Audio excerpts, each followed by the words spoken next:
Okay, so the next sequence is building the oscillator, and here is the chip number, SG3524. Okay, it's a 16-pin chip, and this is exactly the way we want it hooked up to fire this sequence. From 16 to 2, there's a 4.7K. Now, pin number 16 on the SG3524 is an internal voltage regulator at 5 volts. So this becomes a voltage divider in the amplifier in here and balances it. So from 16 to 2, we want a 4.7K. And from 2 to ground, this whole line is ground. And you can see that these grounds are all indicated that they're the same ground by the color. Alright, so we want from pin 1 to ground a 4.7K. We want everything divided in half. And we want from 2 to ground a 4.7K. And for the timing, you may have to fiddle with this a little bit because of the timing on some of these chips. These only come in 2 different models now. You're either going to get this in a TI or you're going to get it in a, I forget what the other one is right at the moment, but they're oddball chips. And you may have to play around a little bit with this division, this divider up here, and the capacitor down here. You want as low leakage capacitor as you can get. And basically you want to go as slow as you can go, like this one's going over here, so that you can watch the sequences back and forth and what it's doing to the batteries in the system. And so this is exactly the way we want it hooked up.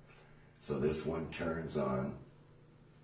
Here's S1, S3, and S6, right back to the original Ronald Brent circuit. And he's indicated that right here, that S1's going to go on, S3 and S6 are going to fire together. That's these here.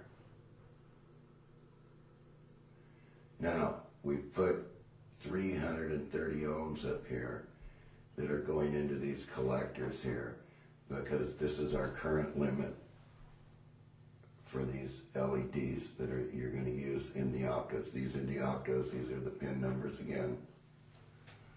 Okay, so we're firing S1, S3, and S6 together. The first pulse, then the thing's going to flip 180 degrees. It's going to fire S2, S4, and S5. So what you're going to get across the battery is, once again,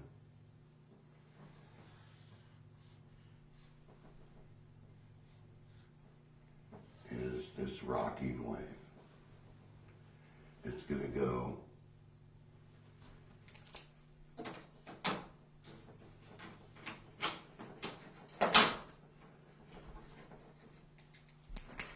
this direction, and then it's going to go that direction. So what you're going to see is a rock between the batteries. Between these batteries, you're going to see these batteries rocking, and I'm going to show you that one more time.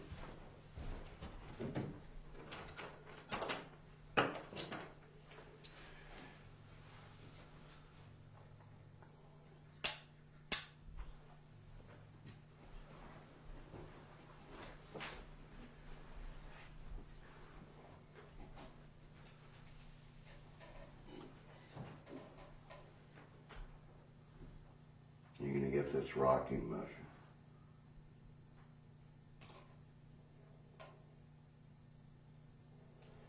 Now, once again, if you're familiar with our energy series,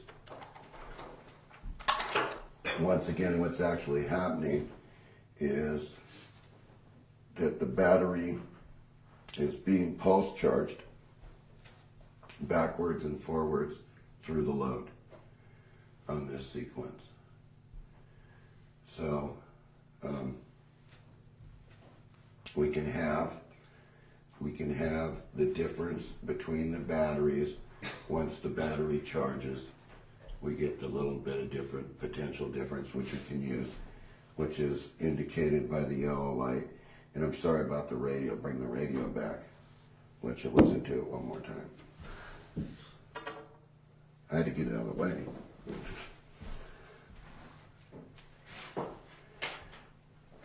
Okay, what I want you to see,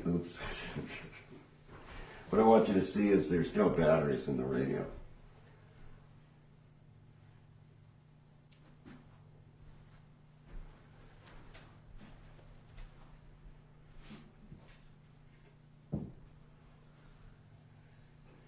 And now what I'm going to do is I'm going to transform this energy from the negative terminals from the switch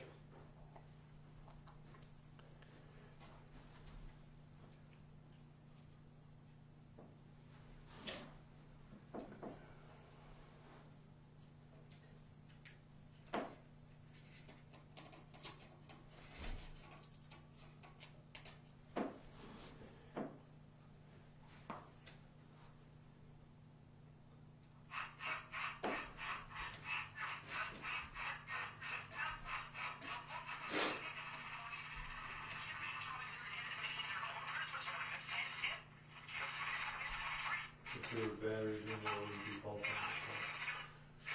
Right.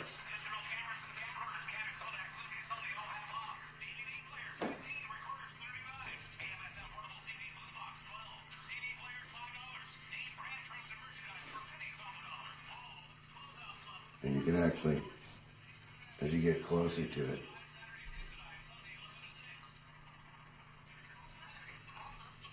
so when I get away from it, and get away from the wave, it gets clear.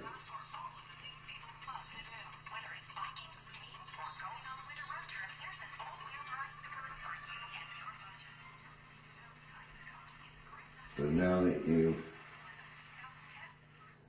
seen this has all been running in the background this whole time, we'll measure the batteries one more time. We'll just get rid of this radio because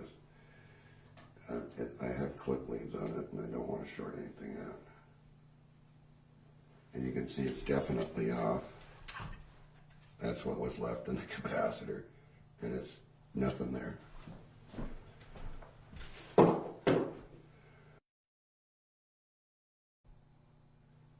5.2 volts.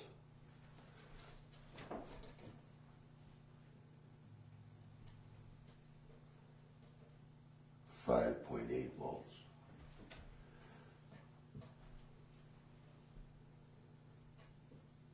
5.2 volts.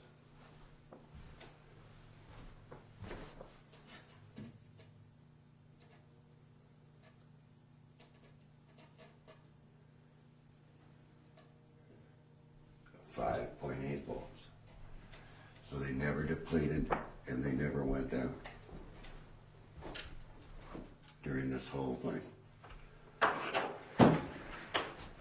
It didn't burn any energy except for what we took from it, and the batteries are definitely charged.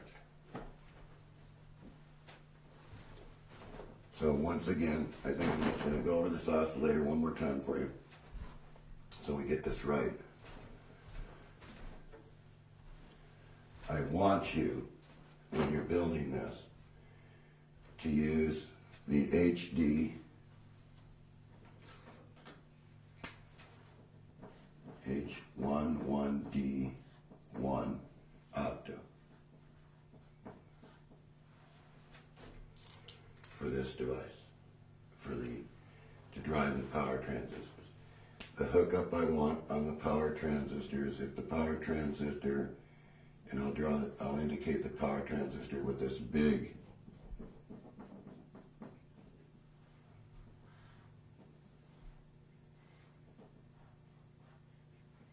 symbol. Okay, so I want the opto, if you're going to build this, to be hooked up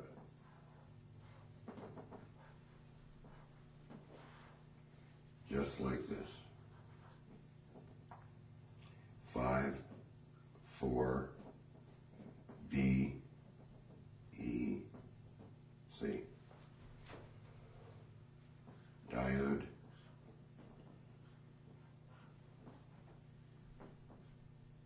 One, two. And that's indicated right here. And notice there's series string. There's 3 of them that are firing exactly at the same time. And they are current limited through this resistor here. You don't want to go too much on these because you don't want to put too much current in these diodes and have them not work, and then you'll have no optocoupler, so the switch won't work right. So you want to be between 5 to 12 volts. You want to start out the switch exactly like I did here, independently, by running it with a battery with a 5-volt regulator on it. So you want to regulate this SG chip here.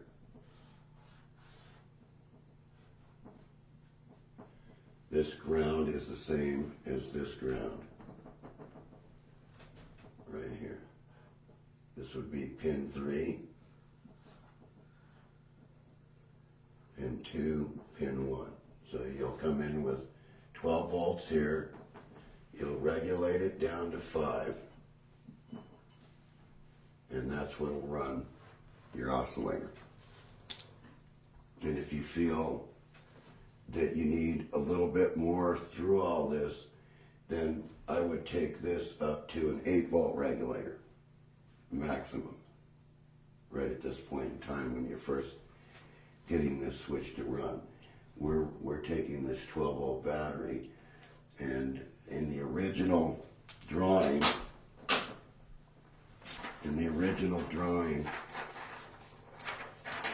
we had an independent 5-volt battery right here, and that ran the oscillator. So this right now is running the oscillator for us here, because we wanted to explain the sequence and switching here and where the energy comes out of. But those LEDs are all on the outside of the optos? Yes, they're all on the outside of the optos. They're exactly what is shown here in the diagrams that you had on the board where the LEDs were. And the other thing is that if you really do want to charge this from one side of this, then you have to have the same batteries here. And you have to decide which battery you want to put this in parallel with through diode isolation. So for just convenience right now to run the switch for you and show you that it's absolutely a working device,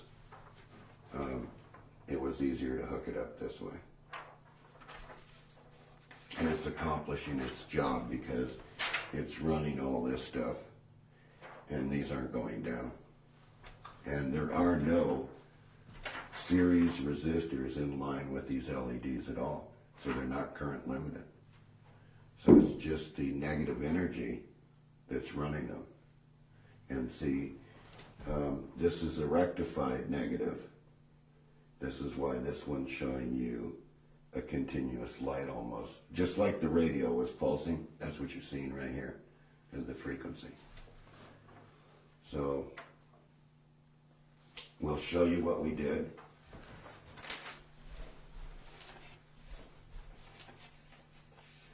So I don't know if you can see that, but that's the circuit board right there that you're free to experiment with. Yeah, we'll photograph that and then just. Okay, so you want to do that?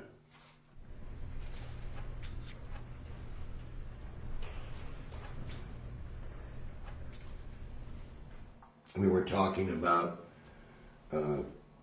this diode string here and what the sequences were. And as I said before, the sequences are that one side all turns on together, and that would be S1, S3, and S6, which Ronald Brent wanted to have done. And then this side goes off, and this side goes on. That would be S2, S4, and S5. And one more time, it's very important that you select the current through these diodes by these resistors up here on pin 13 and pin 12. Related to the voltage. Yeah, right. 5 volts, 12. Because we don't know where you're going to go with this when you try to reconstruct it. We don't know if you're going to be at 5 volts. We don't know if you're going to be at 12 volts or you're going to be at 24 volts. Now, if you were at 24 volts, you'd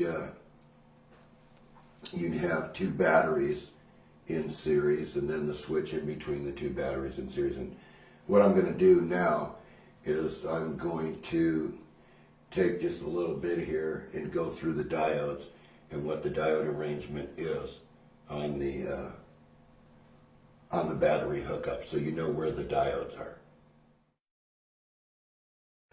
Okay, so anyway, what I've done now is I've drawn the full circuit on the board the way I want it arranged.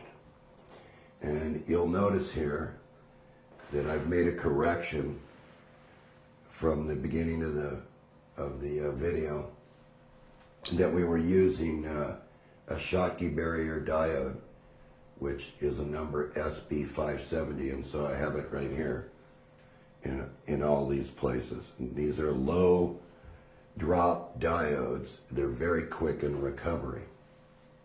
And once again, I'm going to mention that we're using the MJL21194 audio power transistor in this circuit. So this is a sequence: S1, S3, and S6 fire together. And I'll put the dots here. And this is the way that we want the diodes arranged. So we want this one, and this one fire together on this side. And then this side goes off, and this one,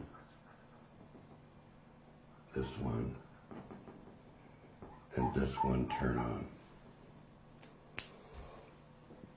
Okay, the next portion of the circuit is when these are firing. In the first portion of the circuit, you have the arrangement of the optocoupler, so there's no need for me to redraw that. The only need for me is to tell you that this is the cathode to the diode, for those that don't know, and this is the anode. So if you're not sure about the way this diode goes, you look at the diode, and on the diode,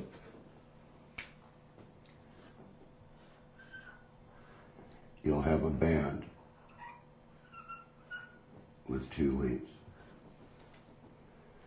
And that is the cathode to the diode. So when you look at this, it's actually going just like this.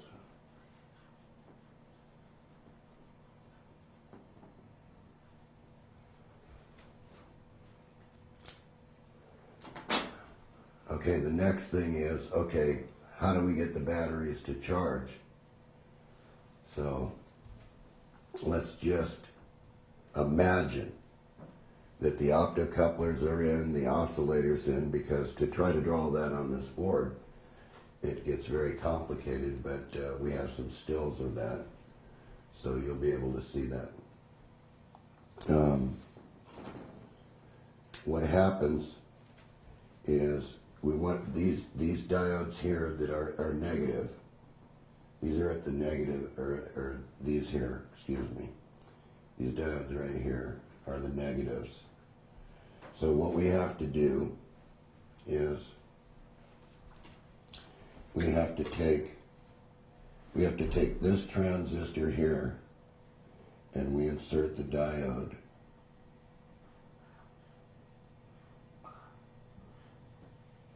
which is an LED.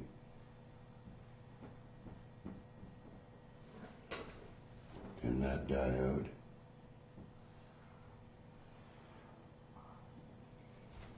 goes to this negative rail. So when this side turns on, what happens is that these, you'll see here, that these do a conduction because it's negative. So this side's 10, this side's 5. So then we do the same thing with this one.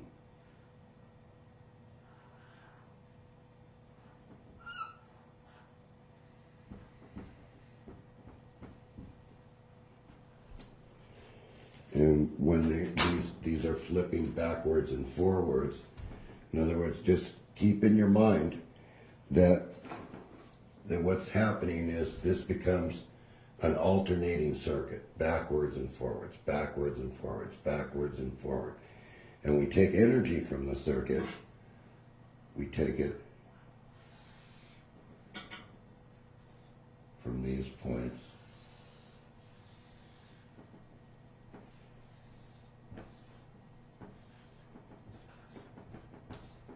right here. And it'll be in the difference of potential. There'll be a difference between the two minus the charge voltage. So that will be the negative energy that you can have in the system. And that's depicted as this switches back and forth. The potential energy that's left over is right here in this yellow LED. And of course, the faster the circuit goes,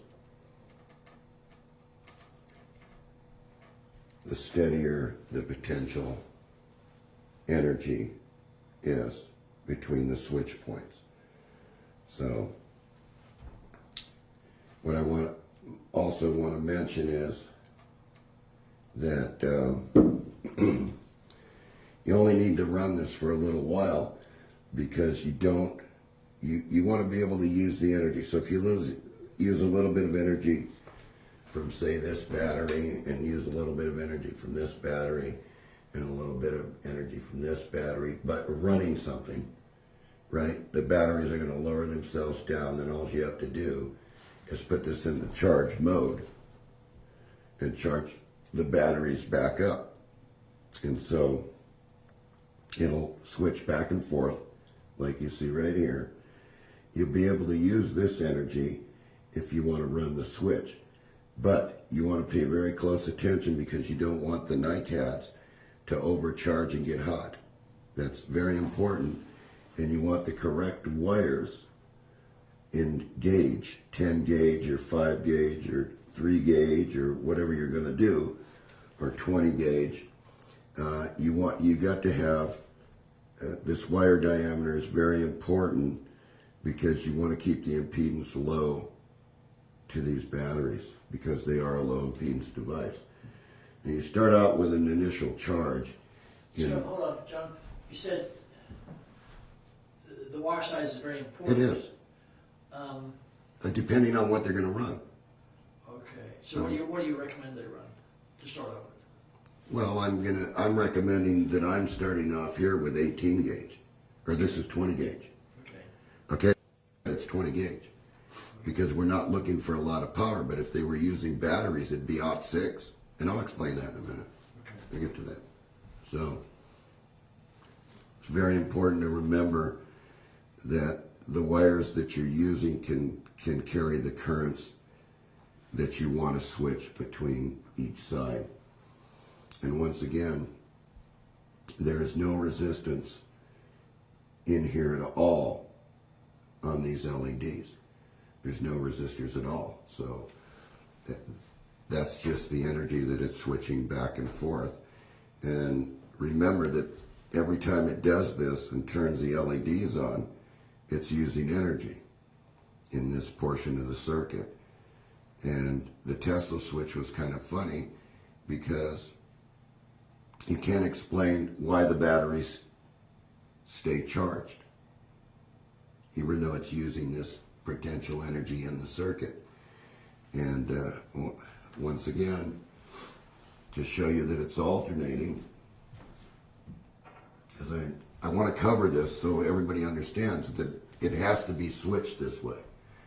You cannot switch it any other way.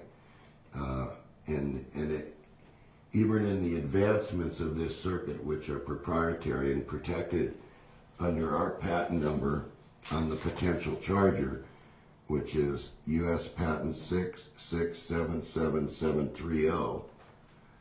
This is why we don't go into the advanced circuits. We're just going into the simple circuits. But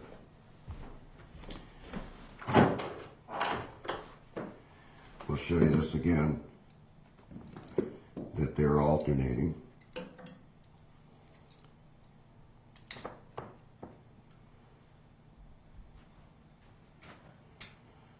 Okay.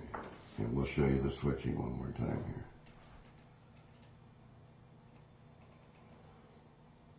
And if we look at the batteries, they're over 5 volts. In fact, they're up a little bit.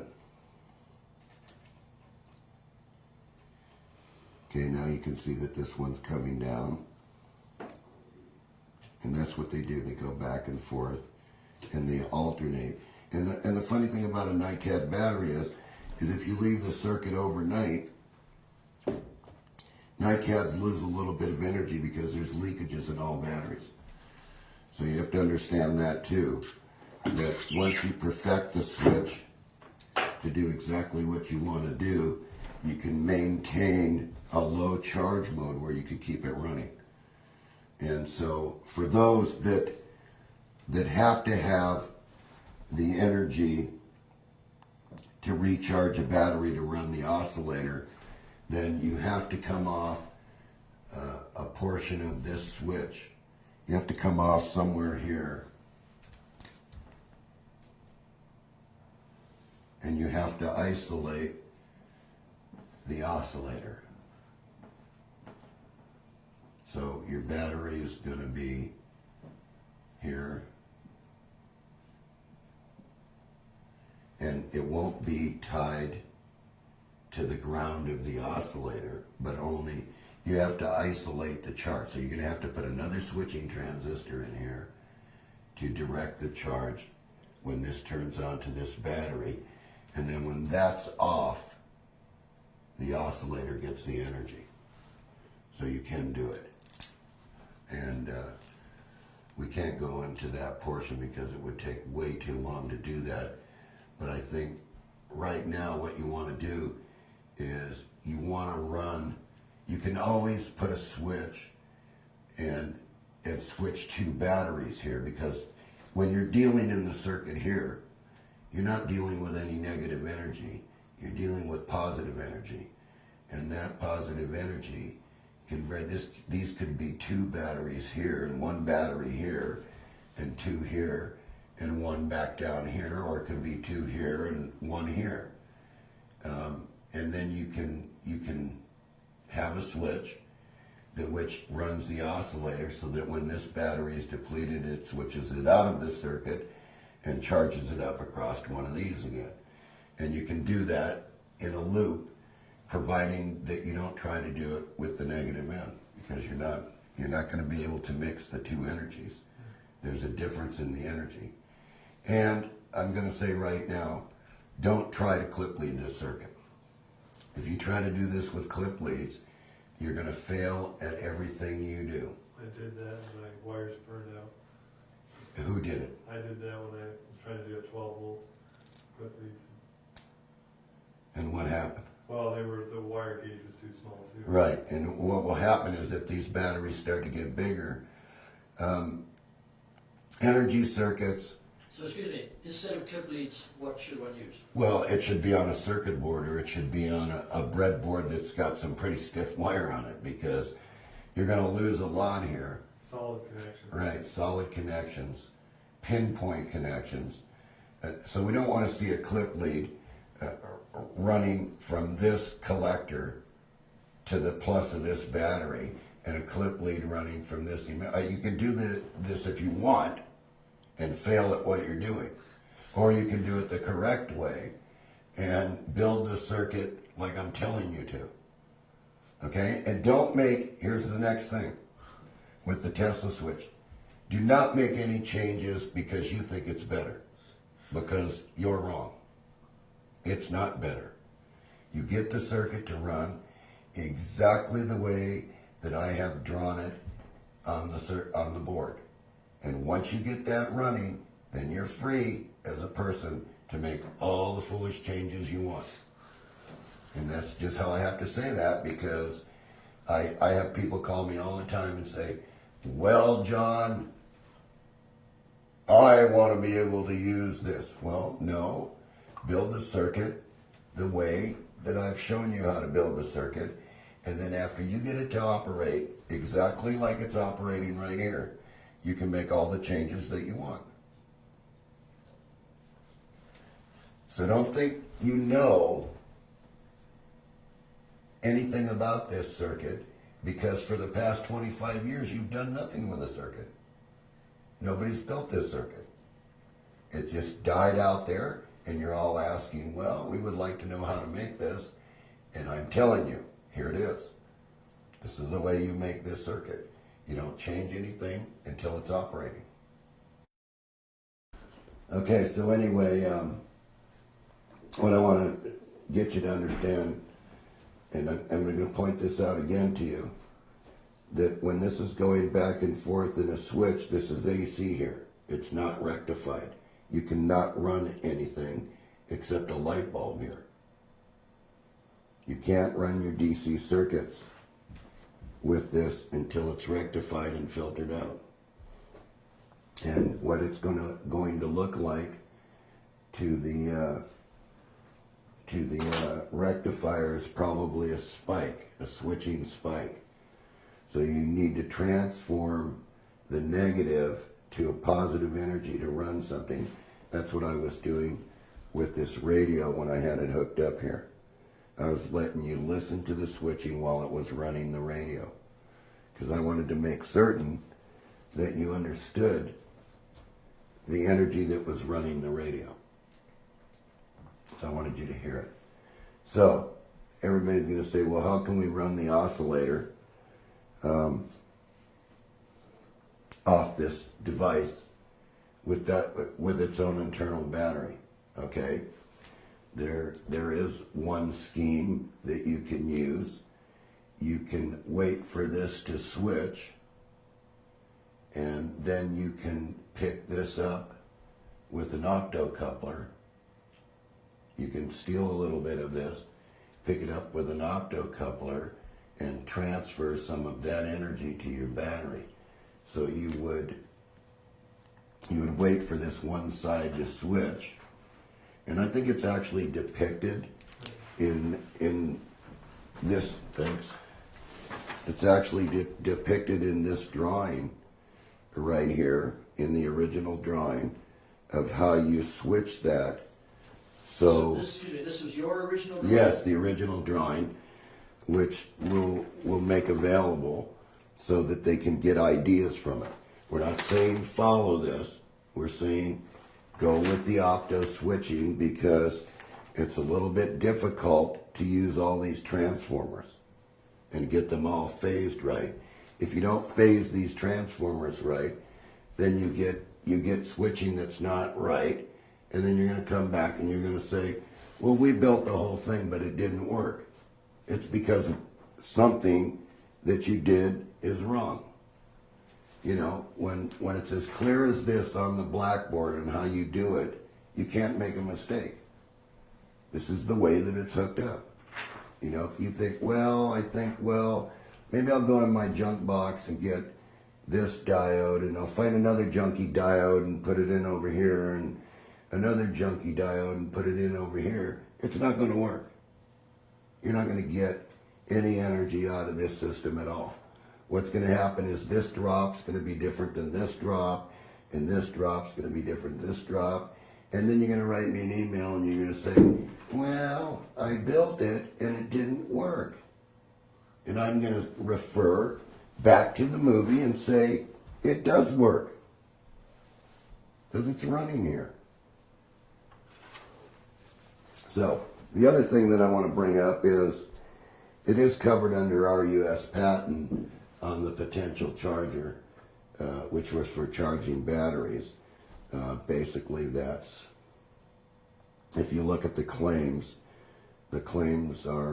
cover this exact switching methodology with capacitors and batteries, and also covers the solar end. This can be a very good solar oscillator if you want to run it from the sun. It would work very well for doing that, for charging batteries. You know, and it would charge all the batteries if you did it. You could actually do that with the sun. And the other thing I want to bring up is, I think that everybody owes quite a bit of gratitude to Tom Bearden for all this, because if it wouldn't have been for Tom Bearden, this whole field would have never even gotten started. Tom Bearden actually started this field by doing all the research work for everybody out there that's in the free energy community. And what I think is, in my own mind, is I would have never done this if it wouldn't have been for Tom Bearden. And everybody can say, well, we don't agree with Tom Bearden's theories, but has anybody really ever done the research like Tom Bearden? Have they done the discovery method? Have they tried the circuits, or did they change them? Well, for 25 years, the Tesla switch has been in a book. And to this day, I haven't seen any Tesla switches out there. I have never seen it on YouTube. I've never seen anybody report anything except for what's written in the book. So anyway, what I'm going to point out here is Tom Bearden. And Tom Bearden was very unique in his research, and always could go to a book and pick out the missing chapter in some form of energy. Do you know when Tom started the research on all this? Oh, Tom started this probably right after he got out of the military. Well, it's in his original master's thesis. Yes, it is. In the 40s, Quito physics. Believe me, everybody that's listening to John rant right at this very moment, Tom Bearden does deserve the Nobel Prize for his research work. And what Tom always said is, if you take little bitty pulses and you just build them up like this, and just before the current can flow, so that what you're doing is you're just building up the potential like this, that once it's up here at this potential of 100 volts, by doing this, you're charging some kind of a capacitor. All right? The symbol for a capacitor. And then once you do that, and you take this portion of it away, so that it's totally disconnected from it, and then you take this portion of the capacitor and you move it over to your battery,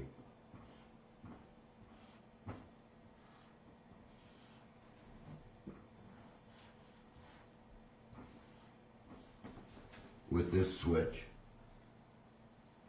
that you dump this capacitor across the battery, and what you get then is you get a sharp spike across the battery.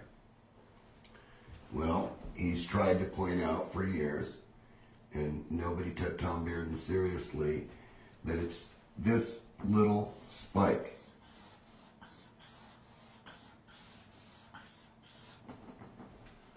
that contains all the knowledge of the universe. So that when this little spike gets into this little chemical battery right here, the battery recharges itself. It keeps going. It's told what to do. And then Tom Bearden says, very conveniently, if you take this switch and it's disconnected again, and this ramp then builds up very slowly without any current to that potential again, that then you disconnect this again, and you hit this switch again, and you dump this across the battery, and you get this spike. Now you do this again. You keep going back and forth like this, back and forth like this, back and forth like this.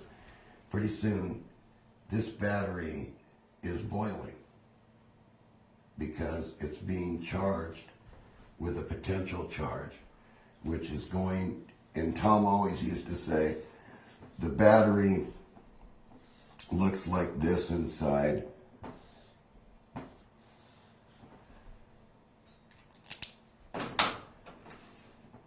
And the electrons, well, we don't know that there's any electrons. I've never found one on the bench. I can't see one. I can't see anything on the bench except for what these waves do. But Tom depicted that the ions are big, like this red dot. And they're just sitting here. Hundreds of them, thousands of them. Those are their battery plates, the square things, the Yeah. battery plates. Yes, those are the battery plates. Now,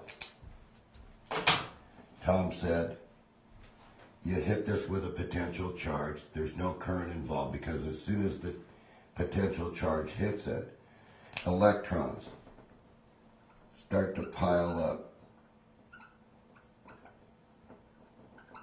around, and that's the blue. And it keeps piling up until the ion moves that direction to recharge the battery.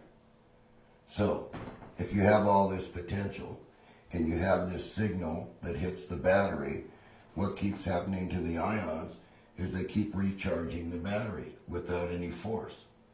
See, they move very slowly, but the battery sort of recharges itself. And that's what the difference is between Tom Bearden and people that I call current pushers, that do everything just by the book. You know, we don't want to use current. John does not use current to do any of this. If we're working with this, we don't want to use any current because the current in the circuit is the thing that gets everything hot.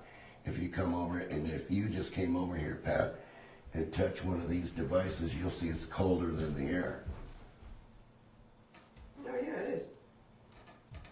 That's negative energy. So we don't want to use any current. We just want to use this little spike to move the ions in the battery back and forth. So once the ions move in the battery recharges itself, and then we can take this back. So if you really think about it, the Tesla switch, I named it the Tesla switch.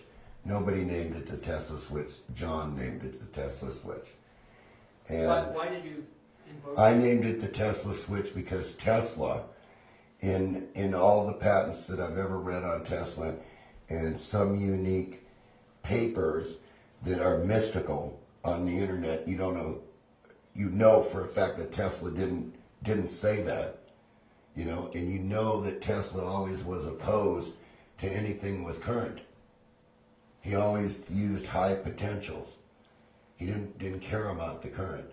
That wasn't the thing that did the magic. It was the high potentials that he placed on things. And so this is why we go back and we say that Tom Bearden was absolutely right. If we took this little oscillator and we made it just go up until it reached the point we wanted to, at which point this would be charged, and then we hit this switch and bang, what we we get is actually this spike across the battery. So, John, are you saying that every time it goes up and then it comes down and you hit the switch, it gives you one more spike?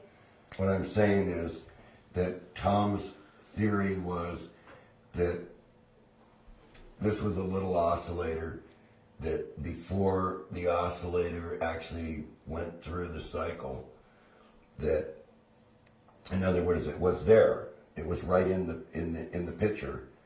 But before the current could go through, in other words, before the current could close the loop and draw current,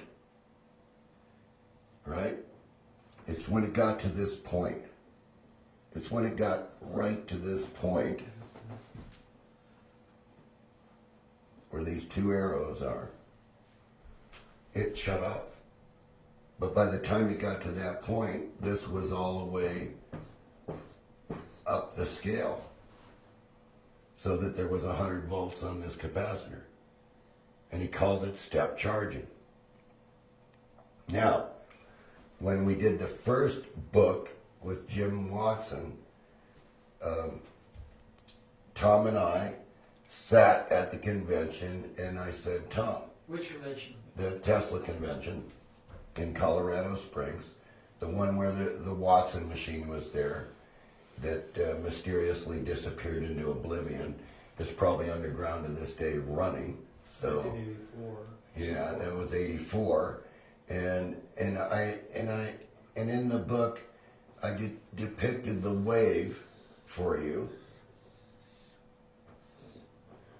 and I said, Tom, I said, this is the analogy of this machine is you pulse the battery up, and so when the battery's sitting here at its level, say 12.65, and when you pulse this battery up and it shoots up with its high potential, you wait just a little bit after that and you steal the surface charge to run the motor again. And Tom said, that's right, John. You're moving those ions, and what's happening is the battery gets this high surface charge, and to move from 12.65 to say 13.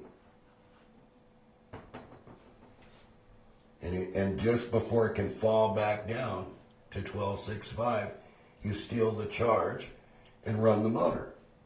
And that's exactly what Jim Watson did. And if you look very closely at Jim Watson's pictures, you will find out that there's a big disc on the back of the machine that looks like this. And look even closer, and you will see that he's got a magnet here, and then he's got a magnet, and they're not at the same spacing all the way around the machine. They're actually making a spiral. They're actually on a spiral path around the machine. And there's a capacitor involved. So you steal the surface charge, you run the motor, the generator charges the capacitor, the motor turns off, this dumps to the battery, raises it from 12.65 to 13, you steal the surface charge. Well, if you take the difference between 13 and 12.65, that's what's left over to charge the battery each time. That's the identical thing that's happening right here. You're stealing the surface charge to run. Anytime you put this light in here that's not pulsing with the rest, you're stealing the surface charge. That could be running a motor, that could be running a light. Not on the little kit, unless you're going to make it, a little more powerful than what it is, and that's left up to you. You must learn what the switching is first before you do any experiments. You must know how to make the circuit. Otherwise, you're wasting your time. So, this you all owe to Tom Bearden. Everything Tom Bearden said to this day is exactly right on the wire, and I think you're going to find out in the future here, if you have an energy shortage, that you better stop wasting your time and get with this new technology, because this is going to be this is the future. It's what's going on right here. The switching. Tesla said the same thing. So, back to the question. Why did I name it the Tesla switch? Because Tesla was into switching. He said it to George Westinghouse the very first time he told him. George, he said, everything is made up of impulses.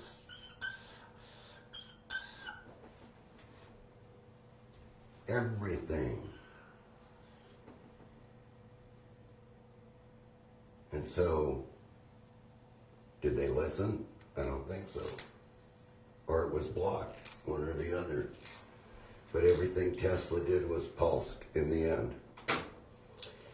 Because he found out where this energy occurs. And it occurs when the current can't complete the loop. And so I think that you have a fair enough understanding of all this. And I think what you need to do is write a letter to Tom Bearden and thank him for putting all this out. Because John wouldn't have done this. But Tom asked that I do this. And another thing, you owe Tony Craddock a lot on this too, because without Tony, none of these DVDs would have ever gotten to any of you people. So with that, I think I'm done with the Tesla switch. John, I had a question. Okay. Yesterday you showed that piece of equipment that you said your first Yes, one. yeah. And you said the guy came in and shot at it. What Yes. did he take out of it? Well, this was an operating unit just like this is. Mm-hmm. And John doesn't allow anybody to come anymore and touch anything. All right? But what he did was, this was operating on the bench just like you see this one, except it's in this box with these batteries. Mm-hmm. And he flew, but it was about 2 weeks after the Tesla convention, and with when Ike Mueller came up and we wrote this book. And of course Ike got to see the machine and got to measure the machine, because he actually stood on stage in Colorado Springs. And I held it up in front of 850 engineers, and they all raised their hand, and I said, you come up. Here, what's this box doing? What are the batteries doing? And he stood right up there on stage and said, they're charging. And then I ran the motor, and they were still charging. And of course, I handed out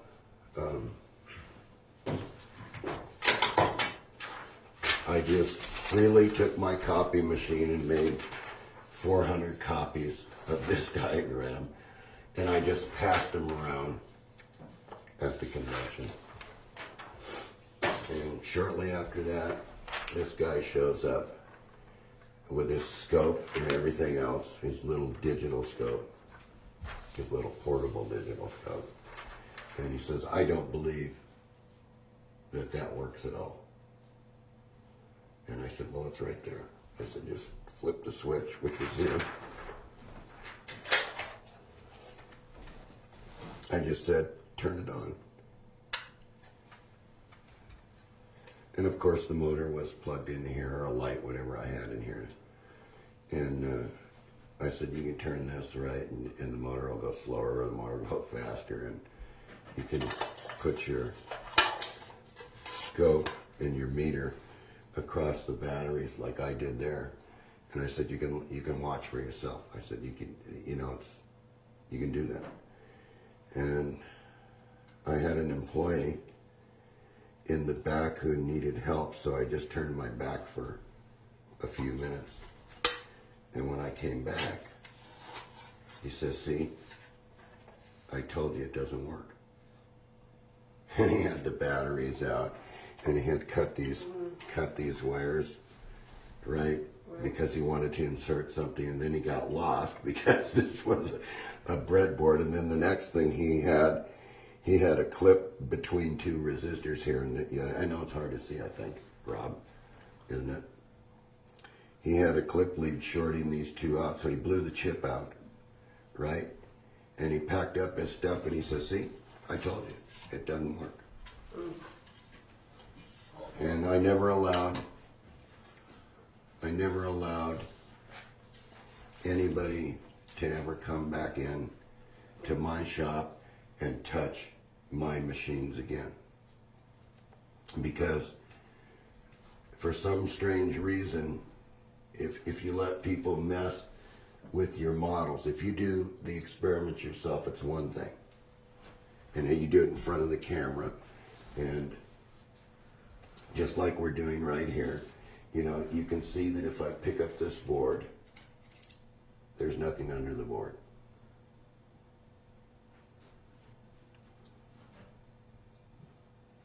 There's no strings, there's no wires running, there's no oscillators underneath my box.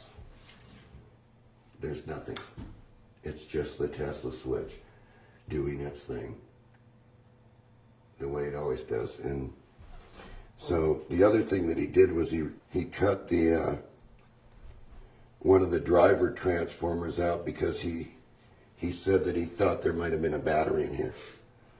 Okay, well, John's not. Those were just Radio Shack transformers.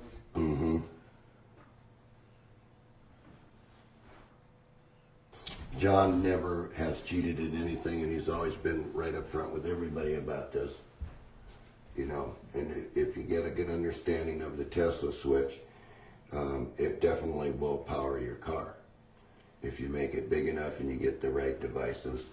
And since we have all this technology today, I'm sure this can be done by computer. You know, I wasn't going to do it with a computer chip here because I wanted the basic circuit back. You know, and let everybody build the basic circuit and study it. And then you can make refinements from there. But just remember whose patent it is. One more question, John. It's probably not even worth putting on it. I didn't quite understand what you were saying here. You said Tom brings us up. Let's. No, hear the question first. And it comes down here and it goes to a switch. So then you get this spike thing. Mm-hmm. And he said, and you rub it out and you push it up again. And you get this spike. You jump to this spike. Because you switched it twice now. Okay, so now you go up again, it comes out, it goes to this spike? Right. Okay, that's what I want to know. Okay. It's a double, so see, double pole switch. Yeah, see what's happening is you're getting, Tom Bearden's analogy was, if you look on some of the older internet sites, you'll see it. In fact, if you look on my old pages, you'll see it. And it shows an oscillator on this side.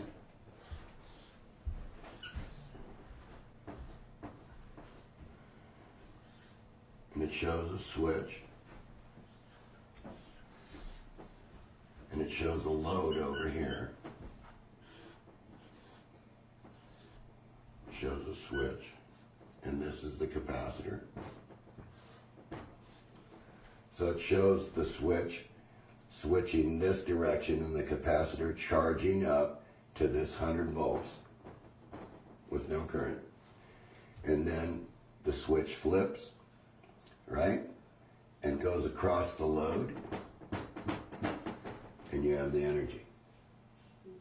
And you can do that all day long using basically no energy to do it, just what the oscillator's doing. And so Tom said that it starts like this here and builds up very slow to that point, at which time this switches this direction. It disconnects completely, so nothing can flow back. On both sides. Yeah. And then dumps it across the road, which was brilliant because who would do that?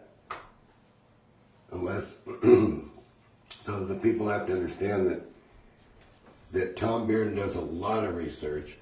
Tom Bearden has dedicated his whole life to researching every little thing that he can pull out of the electrical engineering, and he found all the flaws. And what he can pull out from physics. Yes. Physics as well. Yes. Because that's where there was the Yes. that's where the disconnect was between the physics and the electrical engineering. So the people out there can complain that they don't understand Tom Bearden. They're not reading.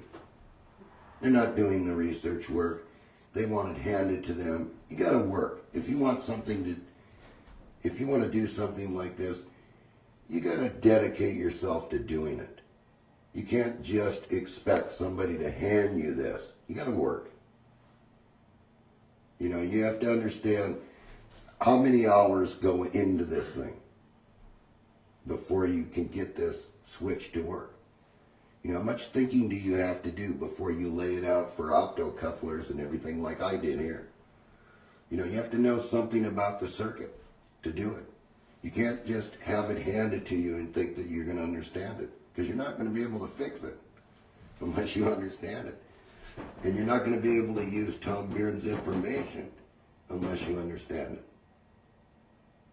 The other thing is that this is an emerging science. Yes, it is. This is not a mature science. No. And everyone's still feeling their way. Right, exactly. We're all making mistakes. Yeah. You know, this is something that mankind needs to do it now. You know, we don't have much time not to do this. I mean, you know, if there's such a thing as peak oil, which I don't believe. I believe there's plenty of oil, you know, and but if you're going to get away from it, then you have to start somewhere. You have to start at the low levels. You just can't have somebody hand you the machine that's going to power your future, because if something happened to the machine, you couldn't fix it. Yeah, that's right. So we need to really buckle down and understand what Tom Bearden was saying here about where the energy actually comes from. And he's absolutely right. It comes from the vacuum of space. It's all around you all day long. It's potential. So I guess that's about it, Tony. And a good place to start. It's potential. Okay, so in tribute to Tom Bearden, I suggest that you get his book and send him a thank you for everything that he put in that book. 1,000 pages. Yeah, because you wouldn't have nothing without this book. You wouldn't even see this switch running optically without Tom Bearden. And it's all in here. Everywhere you go, Tom Bearden has put something in this book. And so, you gotta understand, this is not like a Bible. You don't have to have some other book to figure out what Tom Bearden is saying here. You see, and Tom shows it very clearly, what it is. Now, Tom's not a bench person. Everybody has to understand that. He's a scientist, and he's theoretically picking out this stuff, and he's doing a lot of thinking on this. And then the bench person comes along and says, you know what? I think I'll try that. And then this is what we get. You know, it's theoretical when somebody hands you, that never built the machine, when somebody hands you a drawing like this and it says, well, it's your expertise, John, you have to figure this out. You know, I seen it somewhere, but where did you see it? You know, that wasn't in this letter. What was in this letter is, gee, John, it's your expertise. Can you please make this work for us? Yeah. So I said, sure. After I waited 25 years for somebody to knock on my door and says, look at the Tesla switch. It's running my car out there. Okay, well, that's as far as I'm going to take you. The rest you have to do yourself. You have to discover what it is. You know, I can lead you on the blackboard to all the switching and why we do the switching that way. But this is what I was asked to do. Right here. And I did exactly what I was asked to do. There it is. It's opto-coupled. You don't have to buy any transformers. And I think that ends my session. Great, thank you, John. Yay! Good job, very good. Yeah. Yeah.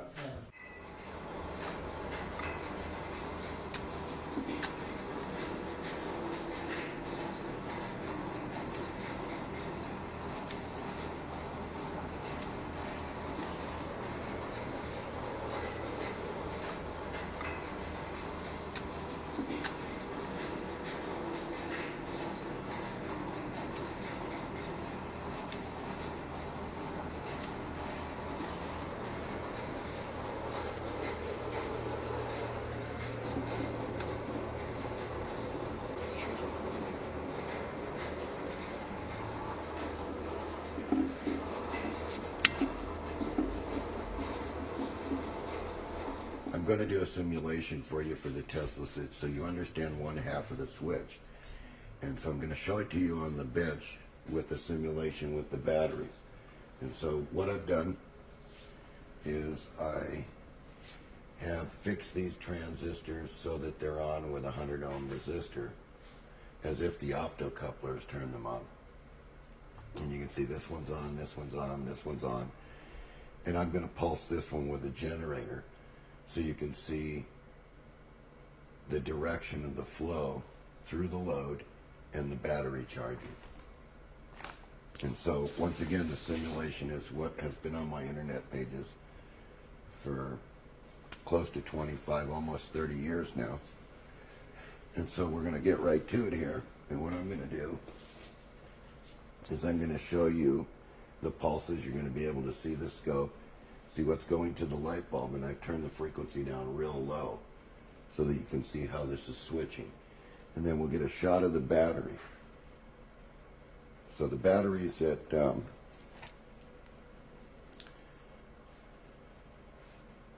looks like 12, kind of hard to see it, 12594 right here in the meter.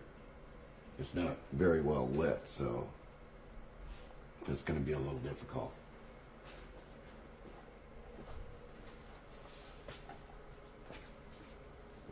Yeah. Okay, so we know where that battery is right now, where it's sitting.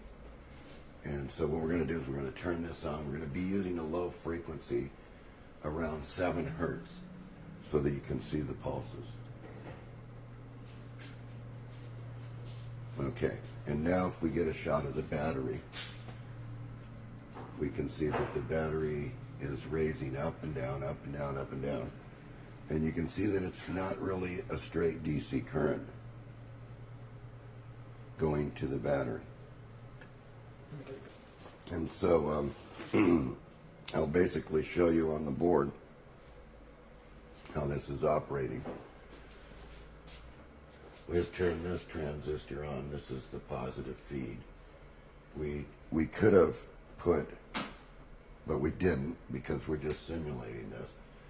We could have put a diode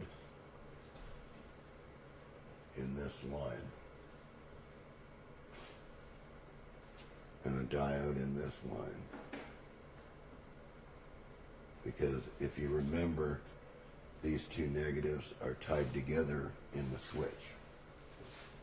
All right, so this is our load out here. That's this light right here. And now what we'll do is show you with a DC motor that this isn't really what you would call pure DC charging this battery. So if we disconnected this,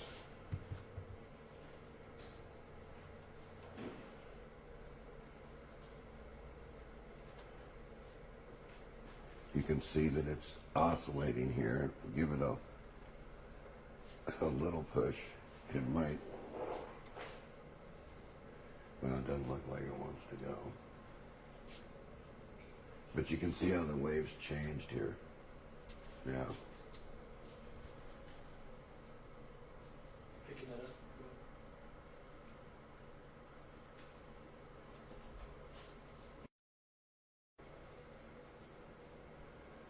So I tell you what I'm going to do. I'm going to simulate this, right, without the generator, because we already got the wave that it gives out. And the scope, sometimes the grounds, they interfere because, so we'll just try it without this. You never know with these what they're going to do.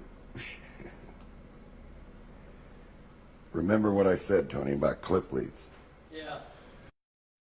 I'm going to simulate the Tesla switch by hand here, and I'm going to be turning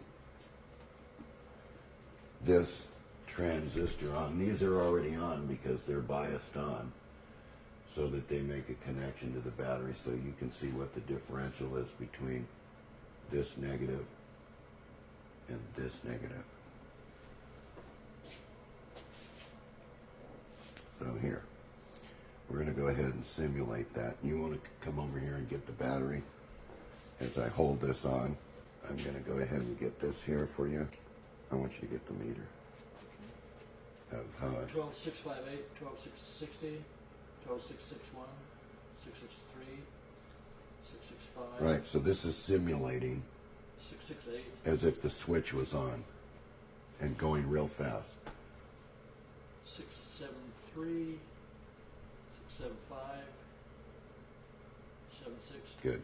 Where's it going to stabilize? You want No, it'll keep charging Okay, until so- it gets up to boiling. 80? So I'll just cut here. Yeah. This switch is just a simulation of what the oscillator would be doing with the optocouplers, and you can see here. Now what we'll do is we'll tell the switch to run a DC motor, and I'll simulate it.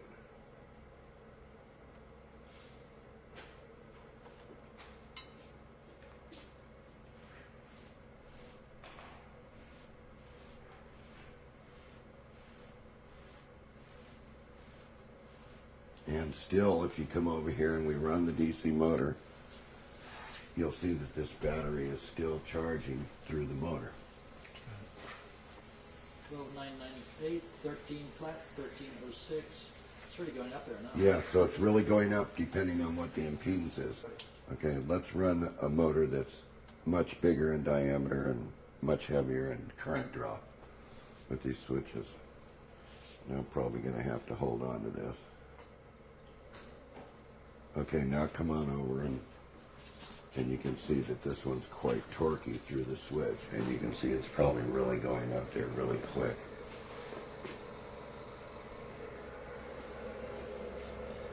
Twelve nine 12,930, 12,940, 12,945. And as I torque the motor, it should rise. It's going quicker. We're up to 13 right there. 1320, 020, So as I draw a load from the motor, 13050, 13006, 13075. I mean, it's going it's up climbing really very quick. rapidly. Very Yes, because we're putting the motor under load, and more is being transferred to the battery. So, once again, what I'll do is I'll simulate the pulse with the light, and of course, it's not going to climb as fast because the load is much less. So the harder the load is on the Tesla switch, when it's arranged, the lower the impedance of this load is on the Tesla switch, the more this battery charges. So then when it switches back the other direction, then these are charging more too. So this is just one half of the circuit, and we just wanted to show you how the transistors were arranged to switch this. And so once again, we'll pulse this motor, the one with the fan, so you can see it.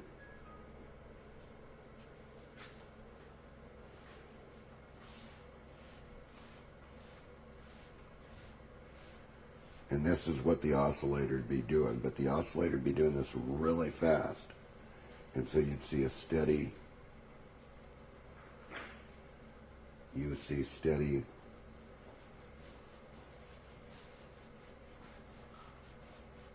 power forward if it was driving an electric vehicle, like Ronald Brent claimed. Right. So we just wanted to clarify what our experimental data was on the bench with a simulated load on one half of the circuit going to one battery as if these two batteries were in parallel. Right. And I think that now we've explained this and we're okay with this.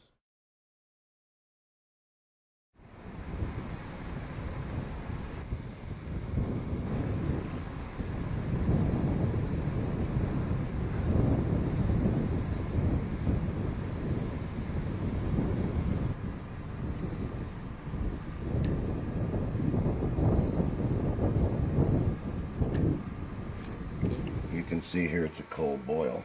You see the temperature? Okay, it's 73 degrees. What does that mean, John? It's cold boiling. See here look at the battery 72. Okay, so the battery's 72. Right, now look at the wires. This is the hot side.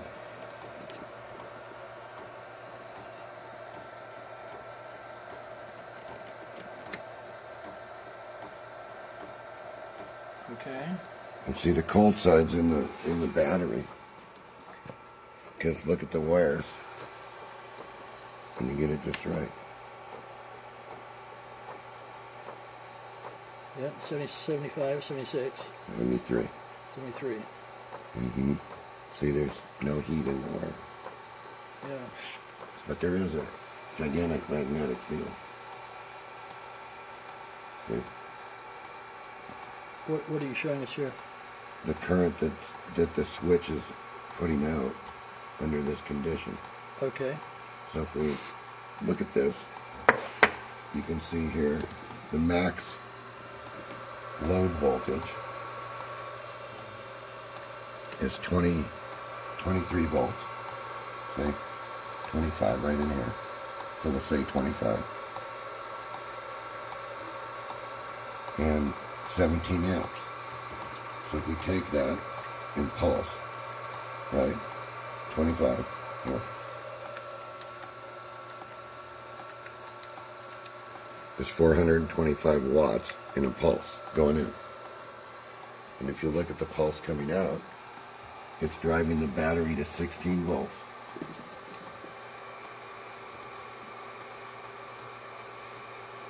And over 60 amps here in a pulse. So if you remember the 425, right?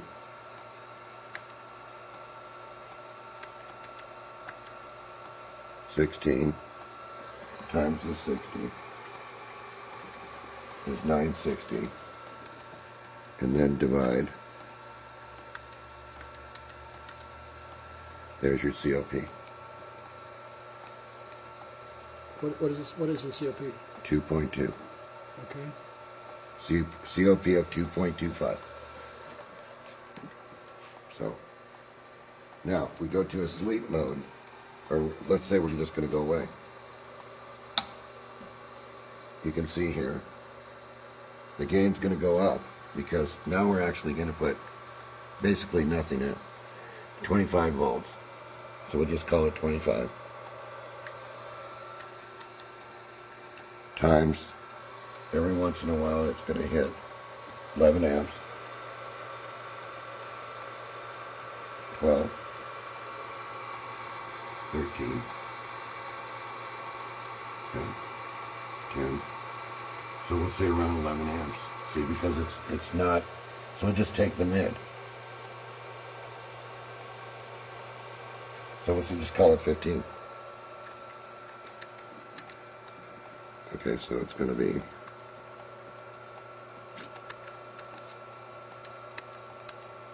it's 275 watts.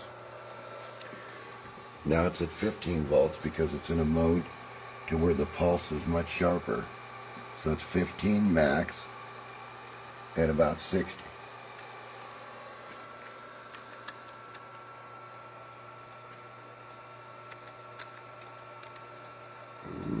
intake there, okay. It's 900. What did I say it was? 225. 25. Divide by 225. Now you have a COP of 4. So in the sleep mode, there's a COP of 4? Yes, because of the pulse is much sharper now through the system.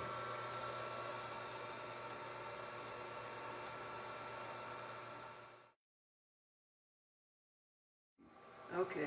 Then this red one's going to come on and tell you it's overheated. And it's going to Oh, shut this the one's machine off. green. It just says that, yeah, I Yeah, can see it's going to green shut on the it, yeah. machine off and until the device is cool. Mm-hmm. Because remember, this is negative. These are all negative. Mm-hmm. So it's isolated from the batteries because it has to be. Yeah. And it's in quadrants. So it's requiring, instead of 4 batteries, it's requiring 4 capacitors. 2, 2, 2, and 2. Yeah. 4.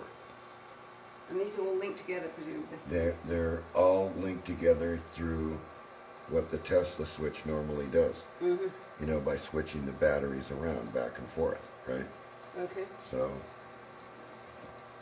So this is a more advanced version of what we filmed yes, here last yes, year. yes, this is far more advanced, as you can see. Is this actually a Tesla switch? Yes, Okay. it is a Tesla switch. And it's got a breaker on it, a switch that allows you to change the pulse shape from this very sharp one to this very low one. And you can hear it. And it's, And that is what we pick up if we put this over here. yeah, now this Tick-tock, would be, tick-tock, right, yeah. this would be, you can feel this right here, Yeah, but feel this pulse. yeah. And that's very small pulse. Yeah, very small. And what do you feel? Tick-tock, You, tick-tock. you feel the magnets clicking together? Is that what? No, you feel the magnetic field that's going every time the machine asks for power. So there's a little current that comes through here. See? And they should be the same. Don't feel anything there. Mm-hmm. Okay? But the real gain is produced when the switch changes sides, is what you're hearing here. Yeah, and feeling. So yes, you can feel a much different, but can you feel the difference in this pulse? Yeah. It Much feels sharper, hi- right? And higher. Yeah, higher, Yeah, real high, yeah. right. And so this is where you're getting the COP gain, Yeah. see? When you do this, because you're still asking for, it's still outputting 15 volts at 60 amps, right? And if you do that figure, you put the 15 times 60, and it's 900 watt pulse. Right. But since the meter's very slow, and see, it's actually starting from 30 over here, so it's actually 90. So look actually what's good with the battery seeing in a pulse. The battery seeing is 15 volts times 90, which is 1,350 watts. Now what were we putting in? 225, right? Well, You now have a COP of 6. yeah. Now, why Now, does because that vary? because of the reduced current on the input, this is why I've always explained with a monopole motor that the least amount of current you can put on the input, the maximum amount of gain you're going to get through the machine into the batteries. Okay, but this time it showed a COP of 6, but last time it was like COP of 4. Yeah, Why because did that change? because we went from where the real starting point was. Oh, okay. We had to add 30 more. That's right, because it goes between the Yes, 30 yeah. over to the 60, yeah. Right. Instead of the 0 to the 60, Right. okay. So we have to add it together, Right, which is actually 90. And actually it's much higher than that because there's a delay in the meter. okay. So now if we turn the power on, we still add this, see, but it's much less this Right. time because we're asking for current now. Okay, So that means we're going to cut down on what the radiant output of the machine can be. All right, so see, it's not quite going to 30. Yeah. So it's about 15 plus the 60. See, because it's starting back here. Starting maybe 10 or 15. Yeah. Yeah. And it's So not if you very add good. that together, right? We first have to know what it is here. So it's maxing at 17. Okay. At 18 volts, right? See, when it pulls down. 18, 17. See? So 18 times 17. 306 watts in. All right? 306, all right. And what are we doing here? So remember the 306. Yep. What are we doing here? We're starting at, let's just call it 60 because, Yeah, all right. all right, because see, it's at 16 volts now. So 16 times 60 equals 960. Divide by 306. Yeah. 3.13. Is the COP. Right. And it's really there because you can see the power going into the battery. You can see the boiler jumping. And you can hear the battery. And you can see the bubbles. Oh, yes. And this is at the high voltage coming in. Yeah. Right. Yeah, we can go much higher Right. to where we can really drive it up, but we're gonna max the supply. Right. It's already maxed because it can only do 15 amps. And what you're smelling is the ozone that it's generating. The ozone's coming from where, John? It's coming from the batteries because it's like an instantaneous electrical shock to the batteries. It's not damaging anything or hurting anything here because it's not overheating anything. But I just want to make it known now. Now watch what happens when we cut the input. We say, What am I supposed to watch? well, I'm going to move the switch. You're going to Okay. watch the current. Okay. You're going to see I'm going to tell it that I'm just gone away and I want it to trickle charge with the panel, right?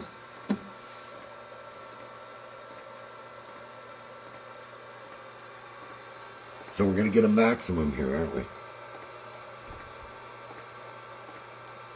11? No? So we got to average it, see? Because it only consumes what it needs.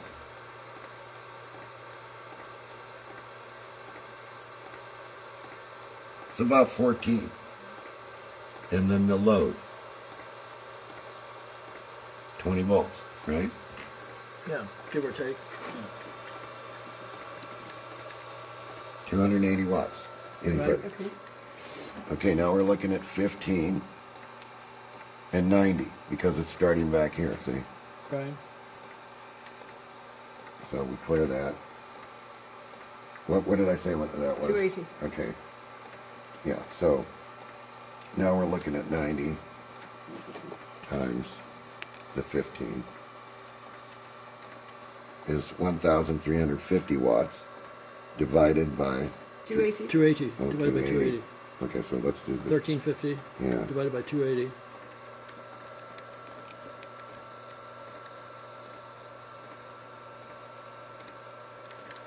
.8, 5 to 1. That's the trickle charge. Yeah, that's a COP under that mode. Because it's pulling less current, then there's more COP. When there's less current Right. on the input. What do you call this switch? It's just a Tesla switch. It's a quadrant Tesla switch. A quadrant, I mean... Yeah, it's totally advanced from the movies that we shot before the filming on what we did before with this switch. Right. So I just wanted to make sure that I had this documented where you could actually see the COPs Right.